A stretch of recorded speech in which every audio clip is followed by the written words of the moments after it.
Nithyananda! Welcome back to the Kundalini Yogini. This is Priscilla, and this is part 2 of my kind of two-part video series of how and why I follow Hinduism or Sanatana Hindu Dharma. So I'm going to be sharing in this video how I came across Sanatana Hindu Dharma in the first place, how I ended up here. And this is a story which maybe some of you guys have heard parts of if you've been following me, but I'm excited to kind of just make a video focused on this story and give credit where credit is due to the beings in my life which guided me here and how I've ended up here. And if you're curious of why I practice Hinduism, why I follow Sanatana Hindu Dharma, you can check out my last video. I'll link it in the description below because I just went into pretty much my main reasons why I follow Hinduism, why I love it so much, and why it fulfills me to this day. Alright, so how I ended up at Hinduism.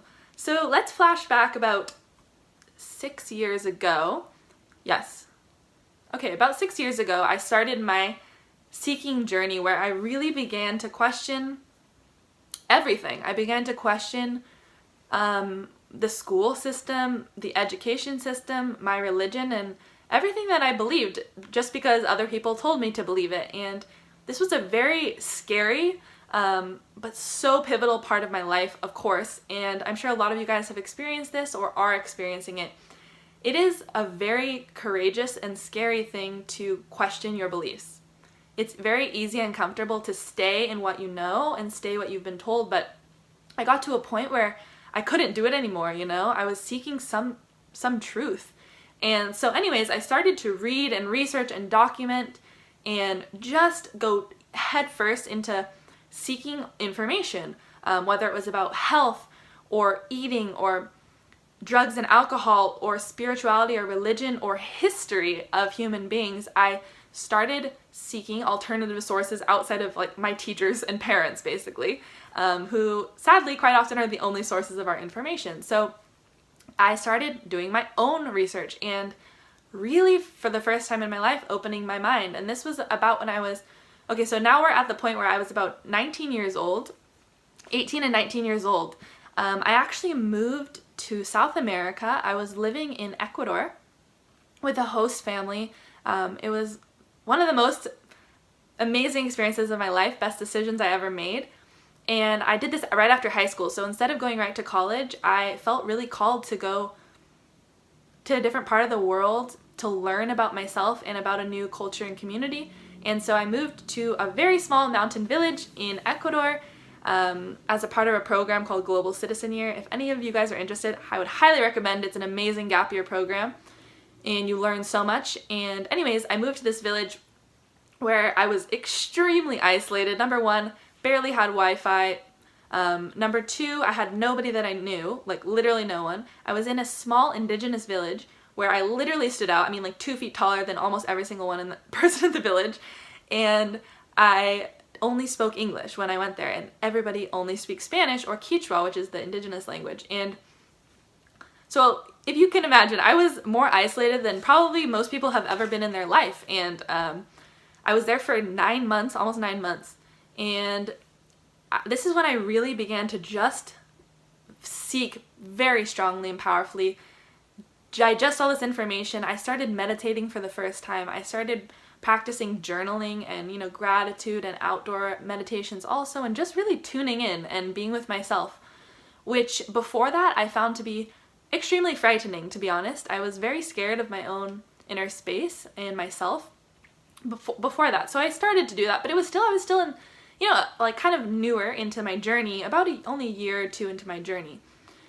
So my brother and mom came to visit me, which was so amazing, and they were there for about a week with me in Ecuador. And I remember that my brother brought up this conversation with me. He told me that he had found a guru, and I was like, what? Like, what is that? I've never heard of this in my life. This sounds a little odd to me, because sadly we are very much conditioned in the West to be very scared and negatively biased against spiritual leaders, I've come to understand.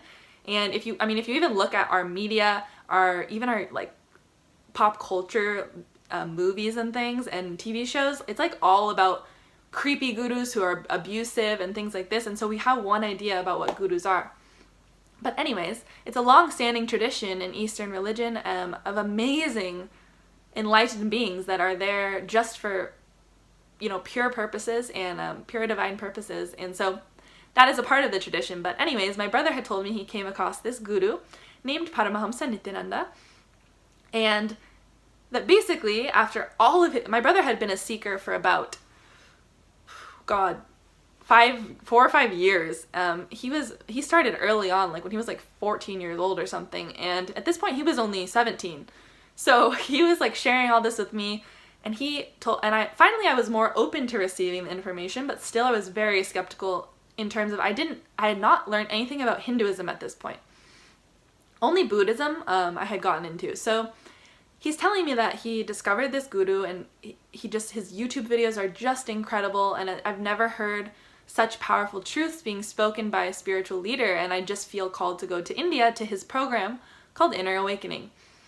And I heard him talk about this, and I was thinking, okay, this is like, okay, like, I don't know, I'm a little concerned, like, I don't know what he's getting into, anyways. But I was trying to be open-minded. I don't know how good I was at it. And he told me, like, Priscilla, at the time my name was Jillian, he's like, Jill, you have to come with me. Like, I just know that you're supposed to come with me. And I was like, eye roll, no, I've been gone for 8 months. There's no way I'm gonna go to India right now. Like, I need to go back home. I miss my friends and family. I've been gone for like almost a year. I'm not gonna go leave for another month to India and to this program I know nothing about. So, long story short, fast forward about a month, I started to look a little more into the program, and something inside me was really curious to go experience this. And number one, I had also been, since I was like a small kid, India is like the only place that was on my radar. It was like I had blinders, and it's like I just felt so called to be in India. I would tell my parents when I was like little, I'm gonna live and work in India one day. And they were like, why do you say that? And I'm like, I don't know, I just know. Like, when I was very small. So I still hadn't gone to India at that point, and I was just dying to go there. Actually, truth be told, I wanted to go to India on my gap year, but I didn't get placed there. It's kind of like the Peace Corps where you get placed somewhere you don't really choose. So at the time, India was not actually even open. So anyways, I didn't get placed in India, and I was kind of sad about it because I was like so called to go to India. So anyways, that was kind of my first reasoning into why I maybe should go to this program, because I was just like, I've been so called to India. Maybe this is a sign that it's just like the next step of my path.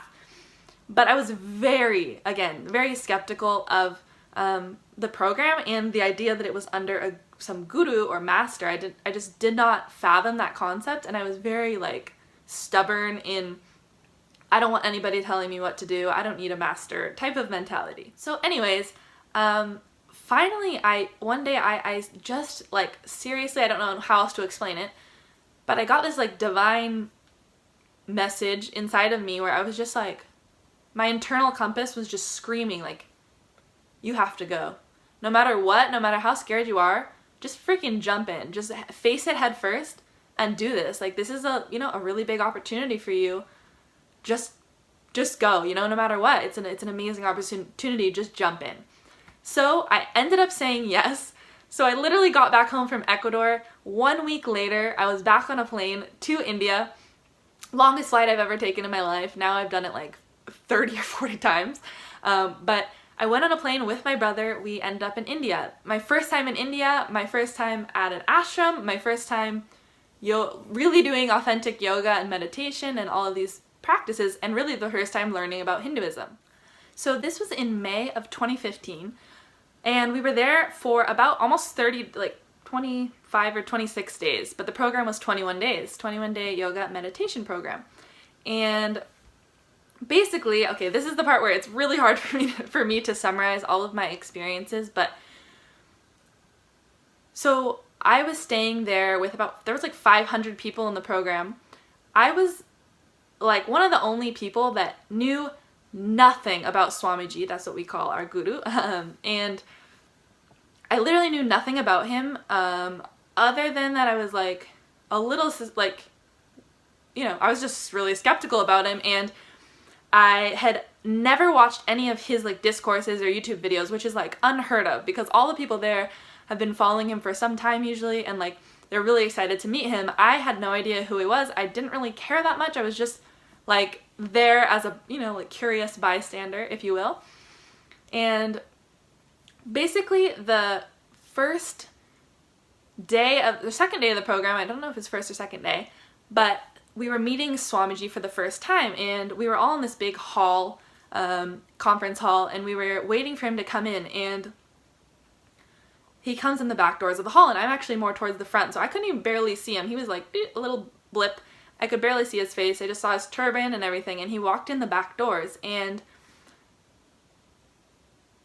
basically that was my first mystic, like extremely powerful, unexplainable mystical experience that I've ever had in my life, where, again, keep in mind I was an extremely skeptical person, knew nothing about him, like, so I had no reason to have any like placebo effect or my mind convincing me of something. No, if anything, the opposite. I was like very skeptical. So he walks in the doors, and all of a sudden my body starts to vibrate, but like so beyond normal and beyond anything I have ever felt in my body. I was partially like scared and frozen, but it was weird. It was like I should have been super freaked out, but all of a sudden this like immense bliss filled my entire body. Like I couldn't even stop it. I wasn't, my mind was not a part of it. It was just happening in my body, and I felt this like unexplainable bliss like I've never felt in my entire life, and it was literally bringing me to tears. Like I was just like crying, and I was like, what is happening? Like, little part of my mind was like, what the heck is happening? Like, what is going on? Why am I feeling this way? And the closer and closer that Swamiji walked up to me, the more and more my body was vibrating, and my hands, specifically my hands, I remember, were frozen like this, where I could not bend my fingers. They were frozen, and they were shaking so fast, I can't even do it like as fast as they were shaking. They were just going like crazy by my sides, and I was just like staring at my hands like, what the actual hell is happening? Like, but I felt so blissful, like just pure joy, just pure energy. And again, the closer and closer that he got to me, as he walked closer, I saw his face clearly, and it was like I recognized him. I know this sounds like cheesy, but I don't, it's the truth. Like it's my real experience. I have no reason to make this up. I looked at his face, and I literally recognized him as this like being which my being was searching for and yearning for. And I looked at his face, and it all made sense. I was like, I know why I'm feeling this, because I'm literally in the presence of a divine being. Like I'm in the presence of God. And I know that sounds probably so crazy to most of you, and it sounded completely crazy to me. I was like, no freaking way that's possible. I don't believe it for a second. But I experienced it. I felt the energy which his body holds. Like he's not a human being. Like he is holding this unbelievable amount of energy. If we're just talking at a scientific level, he is holding this unbelievable amount of energy which I have never felt come off another human being in my life. And I've been around a lot of other spiritual beings, but nothing like this. And of course my logic, my intellect could not explain that experience. So that was, that piqued my curiosity. But then to bring it more back down to the ground level, for those of you that are more probably intellectual and thinking, what is this girl talking about? Like, I don't believe her. Which is okay. You don't need to believe me. I know it's hard to believe unless you experience something like that. But at an intellectual level, I knew nothing about him or Hinduism. So the next 21 days was an intense learning process and culture shock for me of learning about India and really authentic, traditional Sanatana Hindu Dharma, Hinduism, practicing Hinduism. And we were in Varanasi, which is one of the most holy cities of India. It's this city which is just like the epitome of India. It's so busy and crowded and packed, but also extremely divine and spiritual. There's temples everywhere, there's cows everywhere, there's holy men and sadhus walking around everywhere, and there's ultimately the river Ganga, which is the sacred river where people come to die. They actually come to Varanasi as a city of death, where it's believed that if you die there, you're immediately liberated after you leave the body. So people come to die there, and there's constantly bodies being cremated on the river, and it's this infamous place for this. So we were in this, ultimate experience of Hinduism of India, and we were visiting a lot of temples with Swamiji throughout the program. We were visiting the ghats, which are like these little sections on the river where there's artis and ceremonies, fire ceremonies, and all these things. And we were sitting there for lots of different ceremonies and homas for hours and hours on end while it was like 115 degrees outside. Literally the hottest I've ever been in my life. And it was just the epitome of this experience. And of course, throughout all the time of me physically witnessing the culture of Hinduism, seeing these temples, meeting the people and the priests and the sadhus, was life-changing. It made a huge impact on me. Every single temple that I went to also, I had the same experience, which I never had these type of experiences in my life. When I would step into these temples and I put my hand on the stone walls, the pillars or the floor, I could feel it buzzing. Like literally I could feel it like electricity. And I had never had this type of energy and mystical experiences in my life before. And it was just amazing to know that this is something really big, something really real happening here, and I don't know how to explain it. On the other hand, again, I'll go back to my logic. So my logical intellectual side was also extremely satisfied with everything that was happening those 21 days. Basically, every single time I was like, well, why do they say that? Like, I don't understand. Why do they believe that? I don't like that. Immediately it would be answered. Immediately it would be responded to, and never in a place of like fear or we don't talk about that or don't ask those questions or shut down. It was never from that space. It was always like, whoa, what a profound answer. That's amazing. It's actually very satisfying to my intellect. So the more and more I learned, the more I was really falling in love with these practices. And then of course we were practicing authentic yoga, which was just an amazing experience for me also as a very person who was not comfortable with yoga and all these things, to experience it as such a mystical and divine experience and a time to connect with self, and all these things were just like, it was a phenomenal experience. And so every single thing we were doing, I was just like, wow, this is an amazing, vast science which exists in Sanatana Hindu Dharma. And we also went through a completion process, which is again also from the Vedas.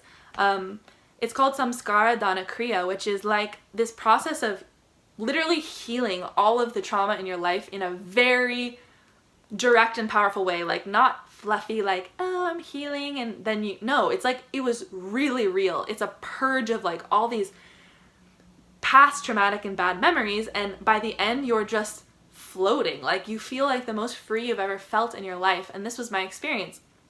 So that was my first time in India. And the most important part also was seeing how devoted to nonviolence this community was. The fact that we were eating, it was the first time in my life I was vegetarian, by the way. This was May 2015, so it was literally when I went vegetarian. The first 21 days of my life I was ever vegetarian was in India at this program. And to see how great I felt, to see how the people around me, even the like participants in the community, how they wouldn't even harm a fly, literally, like, and if there was a bug inside, nobody would ever think to kill it. I mean, the way that animals are treated in India, the way I would see people revere the cows that were even stray cows walking around the streets, or, all of the animals walking around that was one of the biggest things I felt so called to, because I was like, wow, this resonates so deeply with me. I consider myself, I'm like very core being, and very much of a,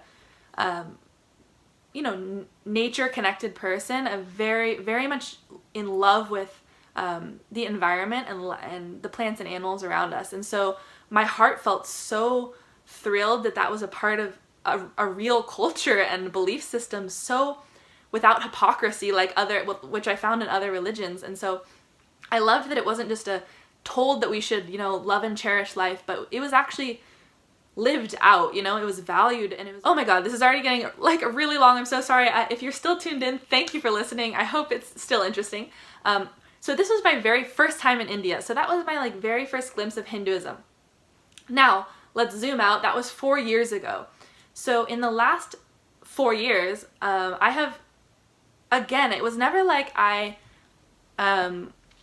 got convinced or like got indoctrinated into any belief system. But so what I love about it is that I felt so free within this framework that in the last 4 years, all I've done is question and dive deeper into all the concepts and learn more on my own, not listening to anyone else, but learning on my own. Of course, having a living guru is one of the most valuable things you could ever have, but I'll save that for another video. But ultimately, guru only leads you to your own inner compass. Like Swamiji always tells us, even if I tell you something and it hasn't been your personal experience yet, don't believe it. Like you can't preach it as your knowledge until it's become your real experience, you know? Knowledge means nothing without experience, and that's what Hinduism is all about. So that's what my journey's been about for the last 4 years, is studying authentic yoga, these meditation and completion practices, diving deep into the Vedas and Agamas, and actually living the lifestyle. Living the yogic lifestyle, and living the principles of nonviolence in all these ways that I can, and of course always trying to get better and refining myself. But as most of you guys know, the last 2 years I've been actually living full-time in India, and that was of course where I learned the most about Sanatana Hindu Dharma and why my knowledge has grown so greatly, all thanks to my guru who opened his doors and his home to me and my husband, and has personally trained us in the science of yoga specifically as the lead yoga acharyas. And so, wow, there's no words to summarize that experience and how much I have expanded in every way actually living in India and getting directly trained under a master in the science of yoga, and how much that's taught me about Hinduism. But whoo, so yes, this has been my life for since 2015, May 2015, and wow, it's been an amazing journey, and I can't even imagine what is going to happen the rest of my life. Like, it's only been a few years, and I feel like I can't even believe how much I have grown and expanded as an individual and how much I've learned, and I can't wait to see where this eternal path of Sanatana Hindu Dharma takes me. So if you guys have any questions regarding this topic, I would love to answer to the best of my ability. Again, a great resource for you guys to find out way more directly from the source about authentic Hinduism is directly reading the Vedas and Agamas from Kauai Hindu Monastery and checking out Swamiji, my guru, His Divine Holiness Paramahamsa Nithyananda's YouTube channel. It's just called Nithyananda.